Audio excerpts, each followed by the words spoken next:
routine for us. Thank you, Mr. Chairman. Madam, the Euro system has been able to avoid double regulation while refraining from introducing specific oversight requirements for correspondent banks by relying on banking supervision at various levels, European, global and national. This aims to ensure that risks are consistently and uniformly covered in the euro area. However, within the last years, correspondent banks have terminated business relationships with regions or classes of customers.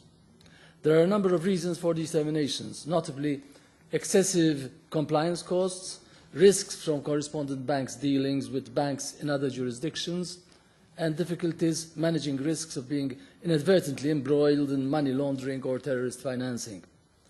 If unaddressed, the withdrawal of correspondent banking relationships as part of a de-risking strategy could systemically impact the operations of certain jurisdictions, which could disrupt financial services and lead to the financial exclusion of categories of customers, banks, notably organisations that serve vulnerable segments of the population.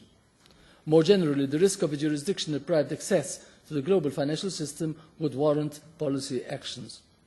This impacts mostly smaller countries in the Eurozone, which are at a definite disadvantage.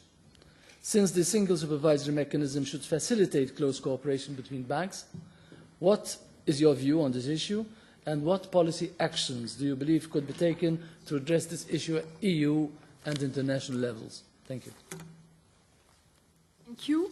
Well, indeed, I am aware that a number of banks have significantly reduced their corresponding banking activity, and that it may be a source of concern for certain small countries in the SSM. I must say I'm sorry for that, and I am not at the origin of this. This is not a requirement of the SSM to reduce correspondent banking activities. The reason is that the compliance with consumer protection rules or anti-money laundering rules have been upgraded. The bar is higher than it used to be. The banks are more aware of this risk, and as a supervisor, I think it's good they are more aware of the risk, obviously. That's the reason.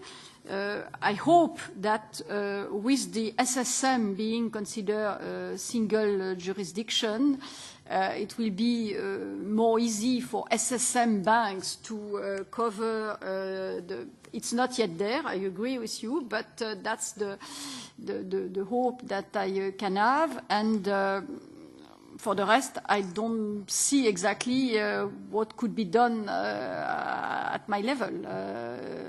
It's not something on which I have the capacity to act.